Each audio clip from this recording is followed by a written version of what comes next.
You know, one of the things that really, really excites me about the next couple of years is the opportunity for more local consumption at origin for coffee. Ooh, that's a good one. Yeah, I that's a good feel one. like that is going to be an exciting way for origin to start taking more control of what Mm, happens with the commodity that it grows. Can you see something like that happening? yeah. This episode is proudly brought to you by Mapper Forward's workshop. It's time to become a coffee consultant. Learn how to diversify your revenue streams and create freedom from your day job while saying goodbye to that alarm clock forever by becoming a consultant within the coffee industry or directly to consumers who have shifted towards home brewing and home roasting. Protect your income from challenging times in the coffee value chain by taking this course today. Go to mapperforward.coffee/workshops or click the link in the show notes for details. Welcome to the Daily Coffee Pro by Mapper Forward, friends. I'm your host, Lee Safar, and this is unfortunately the final episode of this series. I know it's been super positive for all of you folks. Not.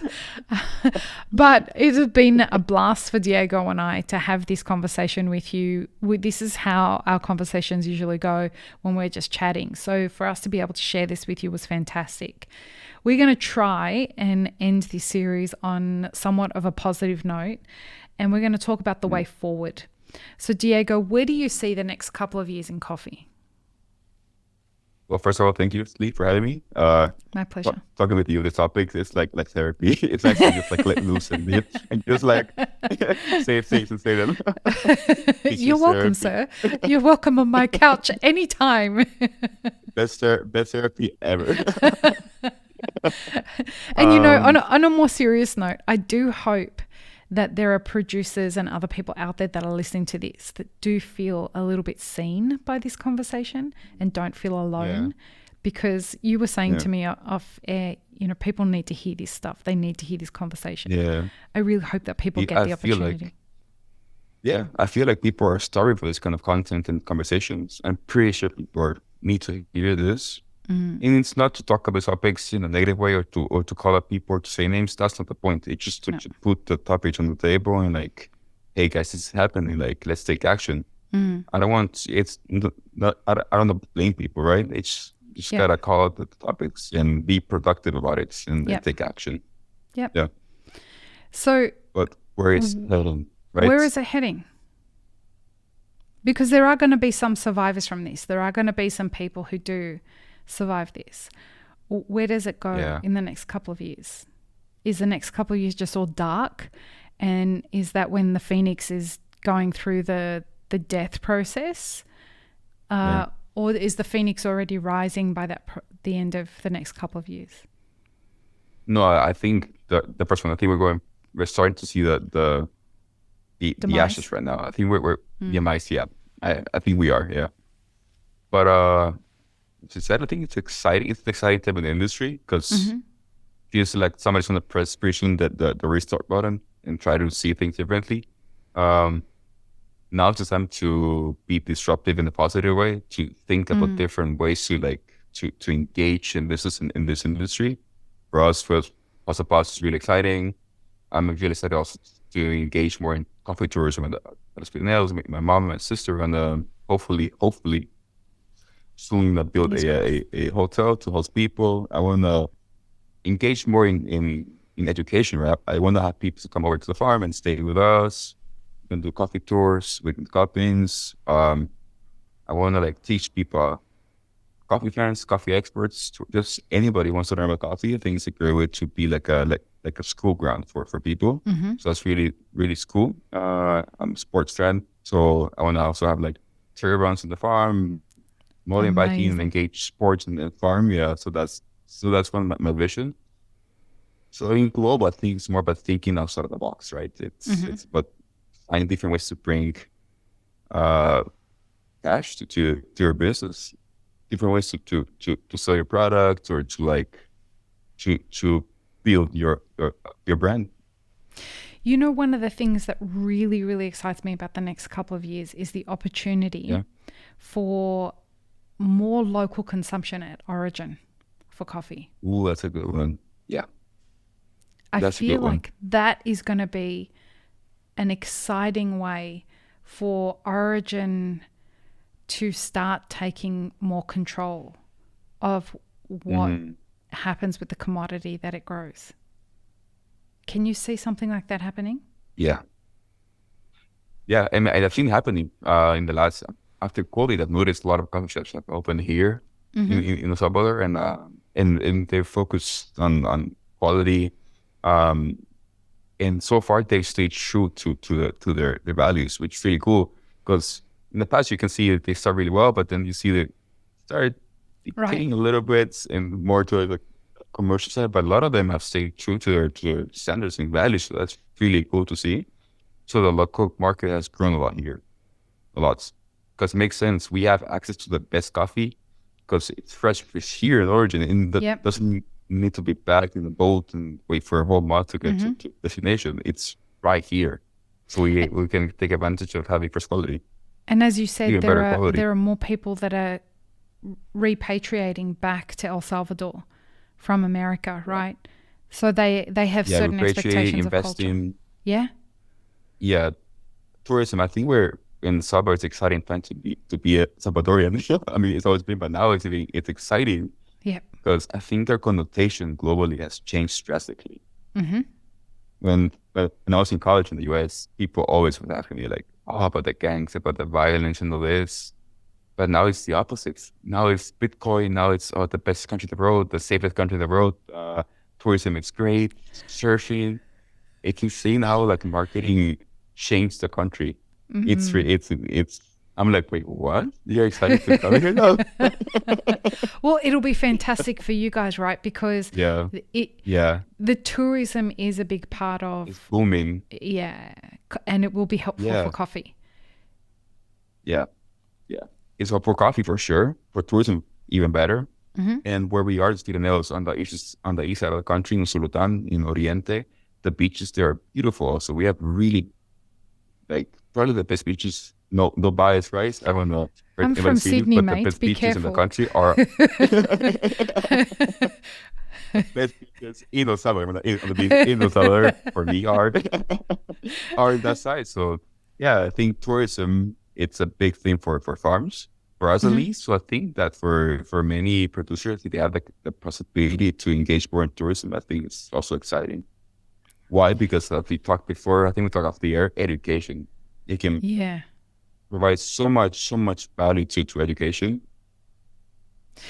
Just to give you guys that are listening some context, we were talking off air about like if we had one silver bullet, what would we do to try and where would we start fixing everything in the supply chain? And it would be with education, as Diego was saying. What kind of education do you think would be necessary to fix everything? Ooh, that's a good one. I think the actual teaching consumers or just aficionados, anybody, what the actual cost of coffee is, what it takes to produce coffee. Because this year I've gotten really good visits. I've gotten visits from roasters for the first time that they had never been to origin. So they were shocked to see what it takes to produce coffee. They were actually shocked. So we still have people out there, roasters, who are professionals in the industry who have never been to origin or have never been to a farm or a mill. So they have no idea what the actual cost of coffee is or like the actual like chain it is. So basically, there's a huge lack of information, let's call it. Okay. What do you think it would do? How do you think it would transform the coffee industry if all producers knew how to calculate their cost of production? Oof. It would change the narrative drastically. More people would start to say no, for sure. Really? Because I told you also, for sure. Because I think what I've noticed, people don't really know how much it costs for them to produce their coffee. People have no idea. People have even copper coffee sometimes. There's got to be a way we can solve this problem. It can't be that it can't be that hard for us to solve this problem. Yeah. Yeah.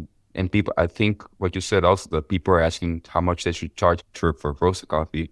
People here also asking me or others, hey, how much should I charge for this coffee to this importer roaster? I'm like, I don't know. Like, what makes sense to you? Yeah. How much does Right? it cost you to It's the grow same it? What's the issue cost here. of production?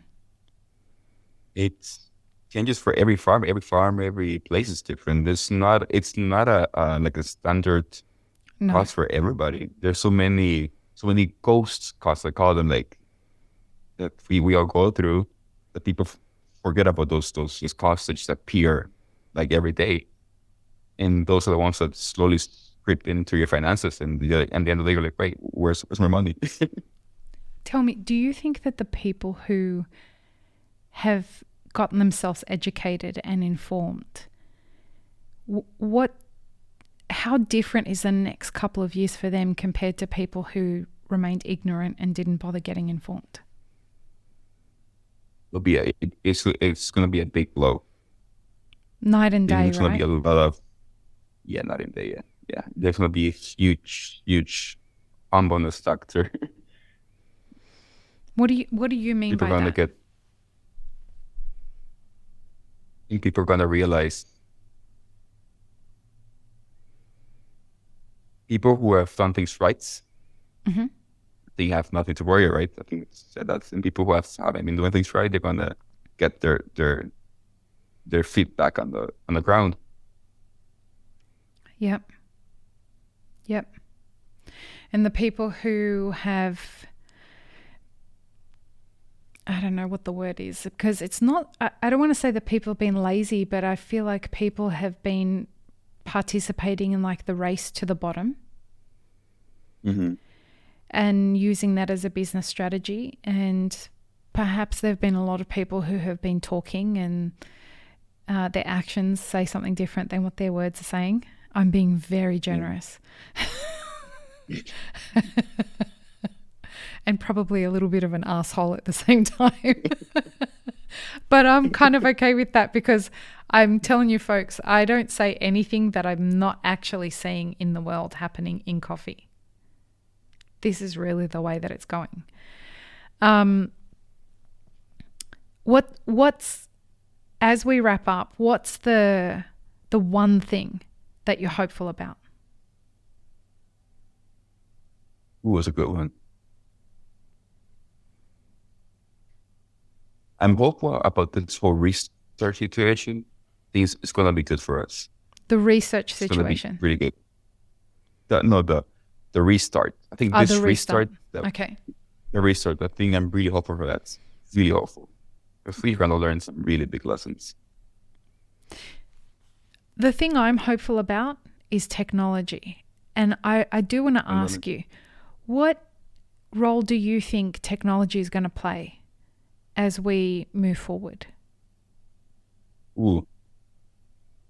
I think it's be a good tool for I guess, at least on our side, on the production side. I think technology is going to be a great asset for information, for real-time information. In pricing, right? In financial situation. Yeah. But we do need that reset. Like you said, I think that's what I'm hopeful about too. I think that we should enjoy as much as we can the lessons that are about to get handed to us in this reset. Yeah. I think people are already starting to learn them. But I think there's a real blessing that's about to get served up to our industry. And let's hope we learn those lessons. And as we re-put this industry back together, that we do it in a productive way and in a way that builds better for the future. So before we sign off, where can people find out more about Los Pirineos? You can find us on Instagram, Los Pirineos Coffee, or my Instagram, Diego.Baraona, and you can find us for the coffee and the farms. Okay. Links in the show notes, folks. And will you sign us off? First of all, this has been fucking awesome. I love my conversations with you. Come back again very quickly, sir. Therapy. Therapy. Best therapy. The therapy out there. Let's do it again soon. It's yeah, for sure. Peace, love, and peanut butter. Have an amazing rest of your day, everyone. Bye. I really hope you enjoyed this episode, friends. Please don't forget to show us some love by subscribing, liking, commenting, and most of all, sharing this podcast with your friends. Check the show notes for links, including our sponsors and our Patreon. And stay tuned for more great conversations on the Daily Coffee Pro by Map It Forward.